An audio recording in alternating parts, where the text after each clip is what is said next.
Bitcoin udah balik lagi ke 110 ribuan. Lo yang nonton sekarang pasti mikir kayak gini deh, nextnya kemana nih? Masih bisa naik? Atau justru siap-siap jatuh lagi? Di video ini gue bakal ngebahas kemungkinan si Bitcoin ini breakout ke 115 ribu sampai 120 ribu. Atau worst case skenario-nya ya bisa retrace atau turun di bawah 100 ribu. Dan yang lebih penting lagi nih, kripto itu kan cuma Bitcoin. Jadi apakah altcoin bisa ngekor naik? Secara struktur BTC itu udah nyentuh resistance penting. Tapi kalau bisa tembus 112 sampai 115 ribu, kemungkinan besar bakal langsung ngacir ke 120 ribu. Skenario lainnya kalau gagal breakout ya, support kritisnya itu ada di sekitar 98 ribu sampai 102 ribu. Kalau kita ngomongin ETF, itu inflow-nya masih solid, tapi volume dari retail, volume dari marketnya itu belum full comeback. Artinya ya, rally-nya ini masih dimainin sama orang-orang gede alias big money. So, breakout bisa kejadian, tapi siapin juga skenario adanya retracement. Sekarang ke pertanyaan besarnya, altcoins itu bisa ikut naik nggak sih?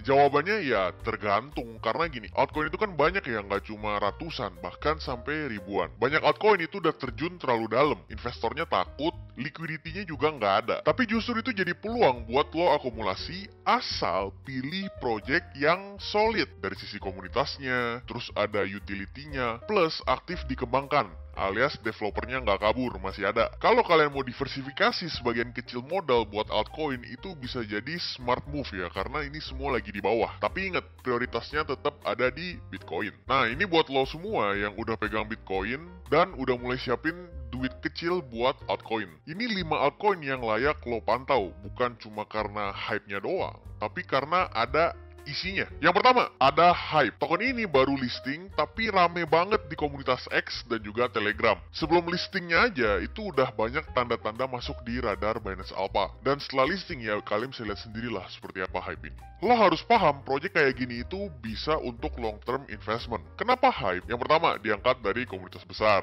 Yang kedua, juga ada utility-nya buat vote dan akses ke early project di dalam Hype ini. Yang ketiga, developernya itu aktif dan juga transparan. Cocok buat kalian yang nyari alpha coin tapi masih paham resiko. High risk, high reward. Lalu yang kedua, ini ada Solana. Solana ini lagi masa comeback-comebacknya. Tahun lalu kena Fear, kena Food, dan dihantam FTX. Tapi sekarang balik lagi jadi top chain buat DEX, NFT, dan bahkan ya kalian tahu sendirilah, meme coin. Ekosistem Solana juga hidup ya. TVL-nya naik terus walaupun sempat stagnan. Gas fee-nya rendah, yang artinya cocok buat transaksi terus-terusan atau transaksi massal. Dan yang terakhir, banyak launchpad, banyak game Web3, itu semua pindah dari Ethereum ke Solana karena kecepatan dan cost-nya. Jadi ibaratnya Sol itu kayak iPhone-nya di kripto, cepet, simple, plus dipakai sama banyak orang. Yang ketiga, ya kita ngomongin King of Altcoin ya. Jadi kalau misalnya lo mau yang mapan tapi tetap berkembang, ETH adalah jawabannya. Emang sih, Ethereum itu udah berat dari sisi gas fee dan skalabilitas, dimana gas fee-nya lebih mahal kalau kita bandingin sama chain lain. Tapi dia, alias ETH ini, udah jadi pondasi infrastruktur untuk Web3. Jadi yang bikin ETH makin penting, itu yang pertama, layer 2-nya makin rame. Ada Arbitrum, ada Optimism. Lalu yang terbaru ada Eigen Layer, yang bisa bikin lo staking ETH dipakai ulang buat amanin network lain. Simpelnya seperti itu. Terus ada liquid staking token juga, kayak LDO, Swell, itu bikin staking ETH makin liquid. Jadi simpelnya Ethereum itu kayak pusat kota Web3.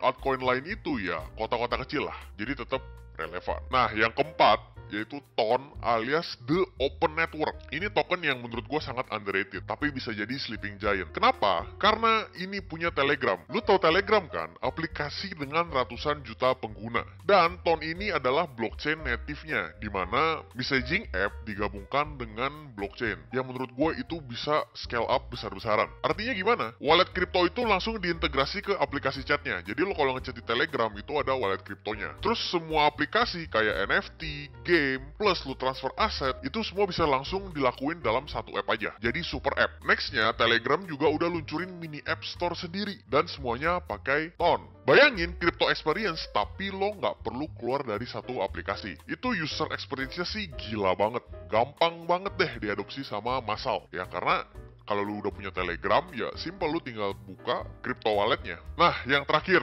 XRP atau Ripple. XRP ini udah veteran ya, udah perang lama banget, cuma jangan diremehin. Fokusnya udah jelas nih, target si XRP itu udah jelas. Transfer lintas negara yang cepet dan murah. Tapi apa sih yang bikin XRP menarik di 2025? Nah, yang paling keren ini regulasinya makin jelas, terutama di Amerika Serikat. Mereka udah kelar tuntutan-tuntutannya dan udah jelas regulasinya di sana. Jadi si XRP ini mulai dapat sentimen positif dari investor institusi dan developernya yaitu Ripple Labs itu aktif kerjasama dengan bank dan juga payment gateway. XRP ini bukan buat yang cari naik 10x seminggu 100 kali sebulan, tapi cocok buat yang mau aset stabil, relevan, dan punya use case jelas di dunia keuangan yang real. At least dia nggak akan menghilang begitu saja lah. Nah, itu dia 5 altcoin yang menurut gua worth it buat dipantau lebih dalam. Ingat, altcoin itu bukan buat ngejar hoki, tapi buat diversifikasi setelah lu punya Bitcoin.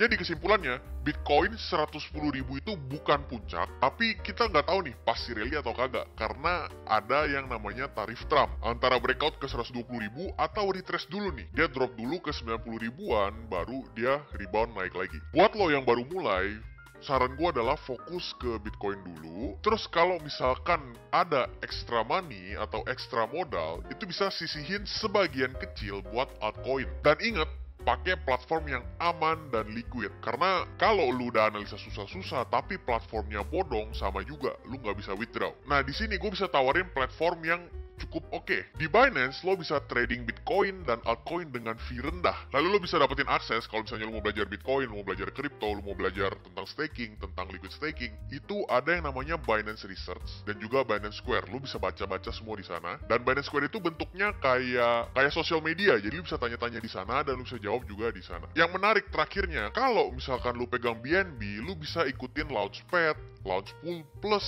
dapetin kampanye hodler airdrop. Dimana ya lu tiba-tiba bisa dapet jackpot dengan megang BNB doang dan lu stake di simple staking. Klik link di bawah buat lo daftar Binance. Lu KYC, lu mulai trading, di sana lu bakal dapetin rebate sebesar 10% ketika lu trading di spot dan juga di futures. Oke, itu dia outlook Bitcoin dari gua dan beberapa altcoin yang mungkin perform di bulan-bulan depan. Dan pastiin tetap do your own research.